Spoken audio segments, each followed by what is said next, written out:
Hi, so I'm going to talk about a couple of things that I got out of the Reading, Writing, and Learning in ESL book by Paraguay and Boyle. There were a couple of things that jumped out at me in chapter 1, so that's what I'm going to discuss really quick. If I can get my screen to move, there we go. Okay, so how I can ease EL students in the classroom. I think that's really important. So one, safety and security.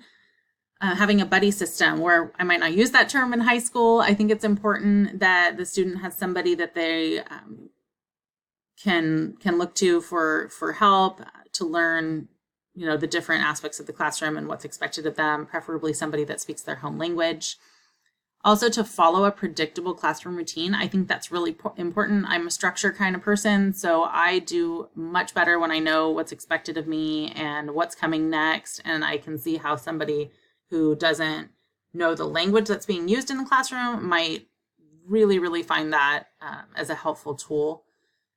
2, create a sense of belonging. I think that assigning home groups within the classroom is a really good idea. Having a group of students, maybe 3 or 4, that are always working together throughout the semester, so that that student feels like they have a sense of community in the classroom, that they have a support system there, and they know who they're going to be working with.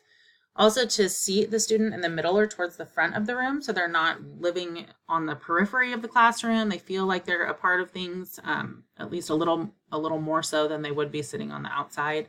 And also, again, that routine. It helps with language acquisition. When they know what's coming next, they know those commands, they can start to learn those simple things one at a time. If it's a different command every day through every class period, it makes that really hard, and it feels really uncomfortable not knowing what to expect. So I think those things are really important.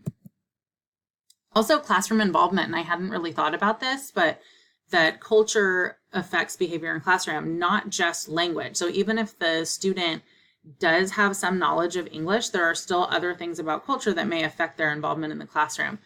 So strict authority of adults, children don't speak unless spoken to. So they may not answer questions or volunteer to answer questions unless I specifically address that student. And I hadn't really thought about that. So that was helpful. Also, displaying knowledge is seen as showing off.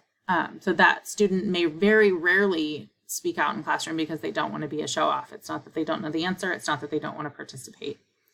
Also, teachers don't wait long enough after asking a question. And this I never thought about.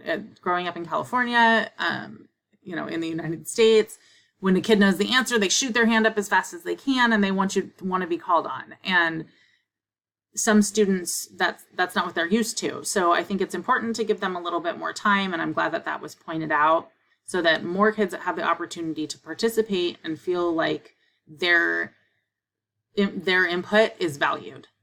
So that's what I got out of the first couple chapters. Those were the things that really jumped out at me. And while language acquisition, I think, is really important. Again, it's that social aspect and how to make kids feel comfortable that is really important to me. Thank you.